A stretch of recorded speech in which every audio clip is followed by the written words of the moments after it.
Աշնանային օրերն արդեն սկսել են ցրտել։ Անցած գիշեր Նինոցմինդայում գրանցվեց օդի շատ ցածր ջերմաստիճան, իսկ Նինոցմինդայում կարտոֆիլի բերքի մի մասը դեռ դրսում է։ Բերքահավաքը մեր տարածաշրջանում տևում է բավականին երկար։ Նինոցմինդան համարվում է գյուղատնտեսական շրջան եւ ապրուստի միջոցը հողագործությունն ու անասնապահությունն է։ Կարտոֆիլի բերքը կարելի է ասել այս տարի առատ է, քանդված է մոտավորապես 70%, 30%-ն էլ եթե եղանակները նորմալ եղնի, էլի ժողովուրդը քանդեգա։ Ծախսերը նորմալ են, մարդիկ որ դժգոհին բենզինը թանկ է, սալյարքան թանկ է, բենզինը թանկ է, կարտոֆիլն է թանկ։ Եթե մարդիկ դժգոհին չցանելը ձեռք կտա, չցանելը вообще ձեռք չի տա։ Ինչը կայնաս գյուղ կաբրիս ու չցանես։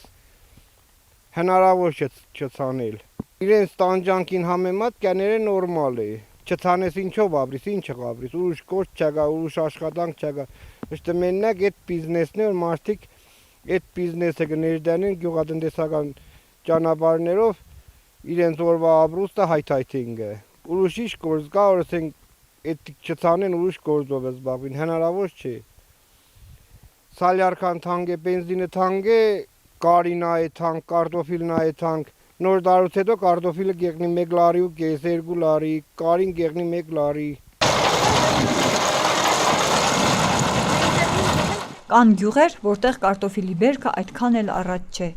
Այն պայմանավորված է եղանակային պայմաններից։ Ինչպես նշեց Դիլիփի բնակիչ Գյորգի Բարսեղյանը, անձրևների բացակայության պատճառով այս տարի բերք չկա։ 4 գրադուս մороз էր։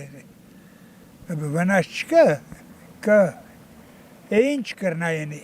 10 սոտ թանել է, ամսու 4-ին պերզել է։ Իշխեր այս տարվա բերքը։ Այս տարի բերք չկա կարտոլի։ Բանի ժամանակ, կարտոլի ժամանակ անձրևներ չեկան։ Մեր մոտ ջուր չունեն կորչերենք։ Դիլիփու ջուրը սաղ երկրով տանը, մեր կեղը չկա ջուր։ Համար քանակ կա, մանդր, խոզը կարտոլ։ 10 սոտ տոնամ կարտոլ է չել է խոշոր։ Մեկ էլ սաղ անասունի կիր։ Ջավախյան բնության օրենքներին մեր բնակիչները քաջատեղյակ են։ Յուրաքանչյուր տարին առանձնանում է իրեն բնորոշ եղանակային պայմաններով։ Ինչքան էլ տարին անբարենպաստ լինի, միևնույն է, ջավախցին ամուր կապով է կապված հողին, ու նա երբեք չի թողնում հողը անմշակ։